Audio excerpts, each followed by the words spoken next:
Well, good morning, good afternoon, and good evening, my friends all across the globe today, and welcome back to Boggy Bottom Zoo. My name is Leaf, and it's always so great to have you guys here back again for kind of like continuing our little Australian section. So, in case if you guys missed, the last few episodes, we are kind of going through the rest of the Asia areas, and we kind of finished those up, except for the macaque habitat. I want to save that for when I feel a lot more confident in the kind of idea that I want to do. But the last episode, we actually did build for the Barbarossa, and I had such a fun time with that one. I kind of want to do the same thing over in our Australia area. Try saying that 5 times fast. But anyways, here we go right through here, and we're already starting off with the dry moat. Again, this is an idea I'm carrying over from the Barbarossa habitat as a way to kind of separate the guest area from the animal area, but not really obstruct the viewing too much, and really trying to make it as natural as possible, because that is something I really want to do when going through this entire zoo, is just have this big emphasis on nature and kind of like natural barrier elements and whatnot. That's something I really want to hammer down in these areas in particular, because once we do get to the reptile roundabout, where I keep on changing the name of that, I don't even know what it's called anymore, but we're gonna be doing a lot more formalized, a lot more concrete, a lot more brutalist kind of exhibitry over there. So we're gonna have our fun with all the nature that we can over here. But anyways, we should probably talk about what we're doing. We're building for the Dingo, and after all these updates, I think it was the third DLC. After like these 6 updates, I've only really seen dingoes in defunct cities like the diorama that Drew made, or in Red Rock Australian territory kind of stuff, and I'm kind of like, no one's really done a tropical dingo habitat just yet. So that's exactly what we're doing over here. Very much playing into the boggy bottom side of things, because believe it or not, dingoes actually can live in tropical areas in Australia. They're very versatile, and they're also found in Papua New Guinea, I believe, as well. So we're kind of working alongside all of that jazz, and I really do love it. So it's really fun just to kind of build this new interesting habitat for them. And of course, we're using our tried and true hydrilla grass all throughout here. It just gives us beautiful, deep, rich green color to the entire habitat, and I really love how that looks. And of course, using the polypsis tree to give it a little bit more ground cover. It's not really a big bush or anything, but it helps to fill out those kind of gaps in between. And I really do love how well this all looks together, especially on this rock wall, because we do decorate it later down the line with some buildings and stuff and some fences. You'll see that when we actually do get there, but kind of making our way through here and using the crowberry bushes. I really haven't been using them all that much in the zoo, but recently I've been trying to use them a lot more because they are very deep green in color, and they give this beautiful kind of swampy kind of tropical vibe that I feel like we really haven't been pushing recently. And since the Northern Territory up north does have a lot more tropical areas, I really do want to emphasize all that up there. So we're kind of working on the edge of the map over here, and it's very fun to get right up and close to the barrier.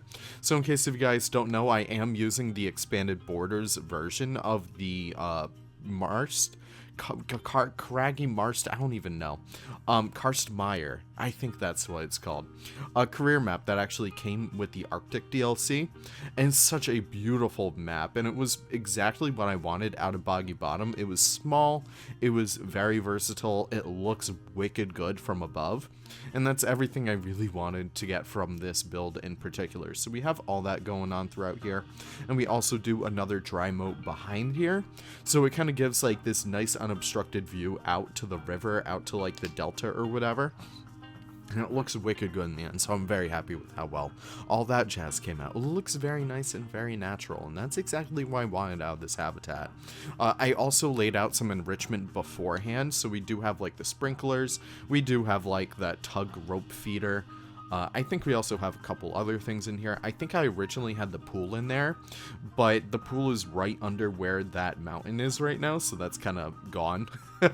And we also have some fences over here. Again, copying the same fences from our platypus habitat, because I feel like this Australian section can use a lot more red than anything else. I feel like that's going to be a really fun motif to work with, so we're using all that again. And again, this is something that I always try and stress as much as possible.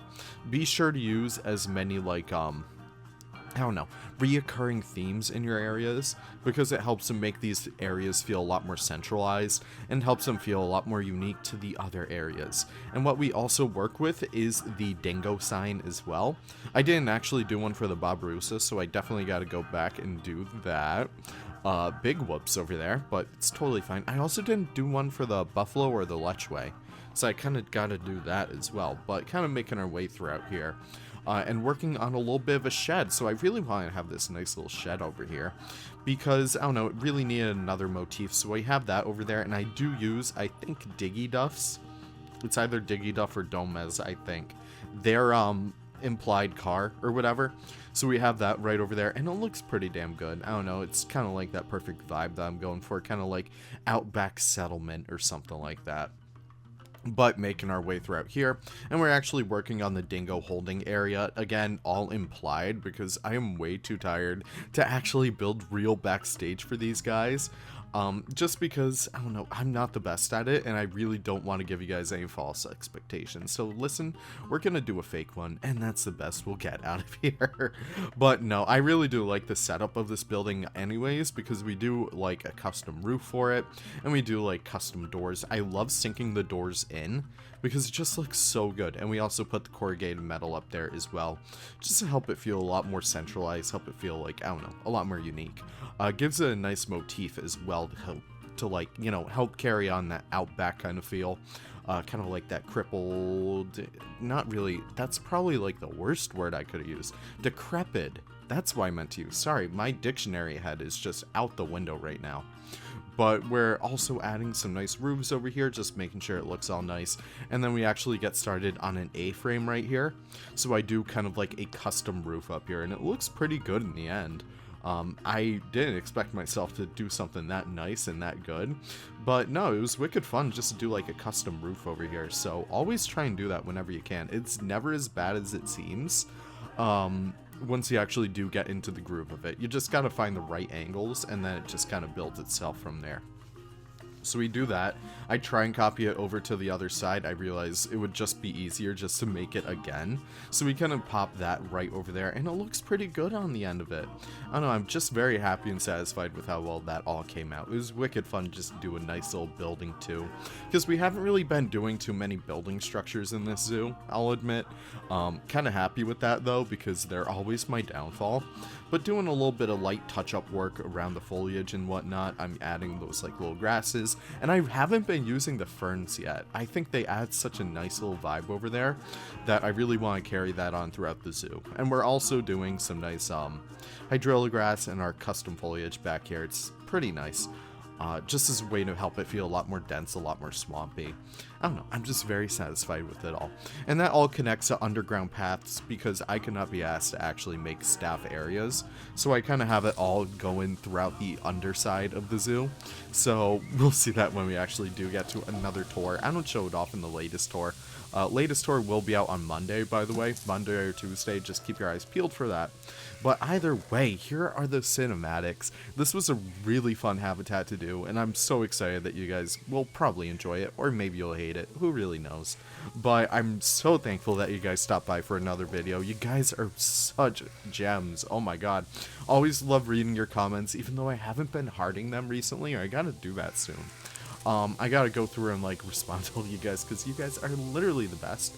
We're about to pass like 6,666 subscribers, so that's fun. You guys gotta push me right above that, so like, you know, the devil doesn't curse me. But either way, thank you guys so much for watching, and I can't wait to see you all in the next video. Take care and have the most wonderful of wonderful days. Bye bye now.